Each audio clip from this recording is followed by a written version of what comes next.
നിലമ്പൂരിൽ ജയിച്ചത് Aryadan ഷൗക്കത്താണെങ്കിലും വെന്നിക്കൊടി പാറിക്കുന്നത് VD. സതീശനാണ്.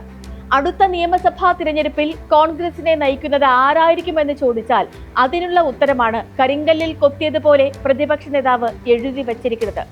Sasi തരൂരും K C. വേണുഗോപാലും മുതൽ അടൂർ പ്രകാശും സണ്ണി ജോസഫും വരെയുള്ളവർ വി.ഡി. സതീശന് വേണ്ടി അരങ്ങൊരുക്കേണ്ടി വരും. വെറും തിരഞ്ഞെടുപ്പ് ജയം കൊണ്ടല്ല വി.ഡി. സതീശൻ കിരീടം ചൂടുന്നത്. പി.വി. അൻവർ കാരണക്കാരനായ തിരഞ്ഞെടുപ്പിൽ അൻവറിനെ കൈക്കില പോലും പിടിക്കാതെ വാങ്ങിവെച്ചത് വി.ഡി. സതീശനാണ്. ആ പരിപ്പ് യു.ഡി.എഫിൽ വേവില്ല എന്ന് പ്രഖ്യാപിച്ചതും മറ്റാരുമല്ല, അൻവർ എതിരായാൽ ജയിക്കുമോ എന്ന് ശങ്കിച്ച എല്ലാ സഹപ്രവർത്തകരെയും പിന്നിലേക്ക് തള്ളി നിർത്തി കയറി വന്നതാണ് പ്രതിപക്ഷ നേതാവ്. തൃക്കാക്കരയും പാലക്കാടും ഇപ്പോൾ നിലമ്പൂരും വി.ഡി. സതീശന്റെ പൊൻതൂവലാണ്. അതിനിടയിൽ തൃശൂരിൽ മൂക്കും തല്ലി വീണതൊന്നും ആരും ഓർക്കാനും പോകുന്നില്ല. സ്പോട്ട്ലൈറ്റ് ആരംഭിക്കുകയാണ്. നിലമ്പൂരിൽ വാഴുന്നവരും നിലമ്പറ്റ് വീണവരും.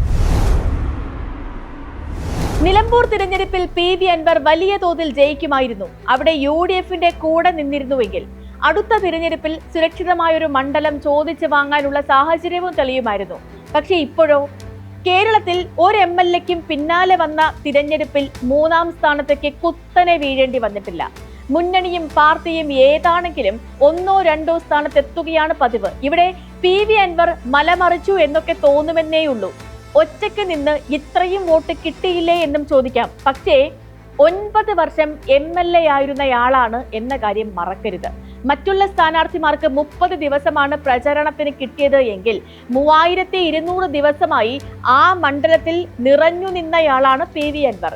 അൻവർ ഒരു പാർട്ടിയാകുമോ എന്ന് ചോദിച്ചാൽ 140 മണ്ഡലത്തിലും അൻവർ തന്നെ മത്സരിക്കേണ്ടി വരുമെന്നാണ് ഉത്തരം.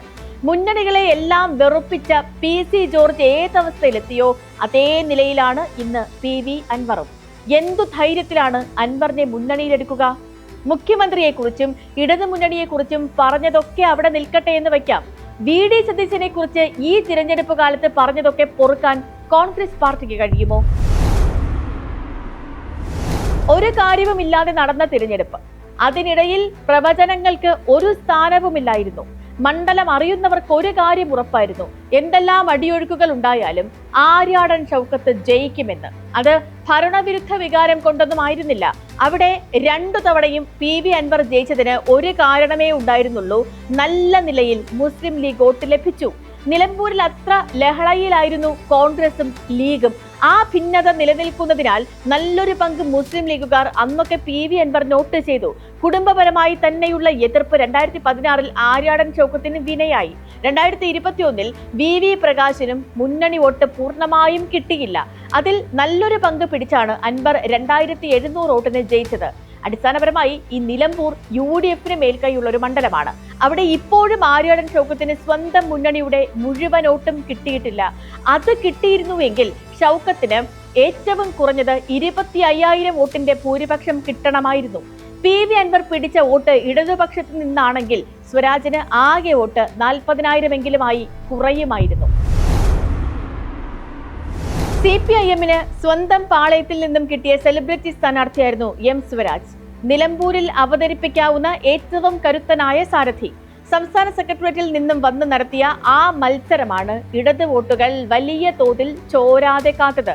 ഒരു ദശാബ്ദത്തോളം ഇടതുപക്ഷത്തെ പ്രതിനിധീകരിച്ചയാൾ എതിരായിട്ടും കിട്ടിയ വോട്ടാണ് സ്ഥിര നിക്ഷേപം. എം സ്വരാജ് അല്ലാതെ മറ്റൊരാൾ നിന്നിരുന്നുവെങ്കിൽ കിട്ടുന്നതായിരുന്നില്ല ഈ വോട്ടുകൾ. LDF-ൽ നിന്നും UDF-ൽ നിന്നും മാത്രമല്ല വോട്ടുകൾ ചോർന്നിരിക്കുന്നത്. BJP-ക്ക് വലിയ തോതിൽ വോട്ടുകൾ നഷ്ടമായി. 12,000 വോട്ടെങ്കിലും സ്ഥിരമായി കിട്ടേണ്ട മണ്ഡലമാണ് നിലമ്പൂർ. അവിടെ ഇത്രയും വോട്ട് കുറഞ്ഞതിന് ഒരു ന്യായീകരണവും വിലപ്പോവില്ല. ആദ്യം BJP മത്സരിക്കണോ വേണ്ടയോ എന്ന് സംശയിച്ചു നിന്നു. പിന്നെ സ്ഥാനാർത്ഥി വന്നപ്പോൾ സ്വന്തം അണികൾ മാത്രമല്ല നേതാക്കളും അമ്പരന്നു. തൊട്ടു തലേന്ന് വരെ കേരള കോൺഗ്രസിൽ സജീവമായിരുന്നയാൾ ക്രിസ്ത്യൻ വോട്ടുകൾ പൂർണ്ണമായും പെട്ടിയിൽ വീഴുമെന്നാണ് കരുതിയത് എങ്കിൽ അത് കൂട്ടമായി ഒലിച്ചുപോയി എന്നാണ് ഫലത്തിൽ കണ്ടത്. അടിയുറച്ച BJP വോട്ട് പോലും മുഴുവനായി നേടാൻ മോഹൻ ജോർജിന് കഴിഞ്ഞില്ല. 1996-ൽ BJP സ്ഥാനാർത്ഥിക്ക് കിട്ടിയ വോട്ട് വിഹിതം മാത്രമാണ് 2025-ലും ലഭിച്ചിരിക്കുന്നത്. അന്ന് O ഗംഗാധരന് കിട്ടിയത് 4,314 വോട്ടാണ്. 96-ൽ ആകെ വോട്ടർമാർ 1,21,00,000 മാത്രമായിരുന്നു. ഇപ്പോ ഇത്രയേറെ വോട്ടർമാർ കൂടിയിട്ടും അന്നത്തെ വോട്ട് വിഹിതം പോലും ലഭിച്ചിട്ടില്ല എന്നാണ് കണ്ടത്.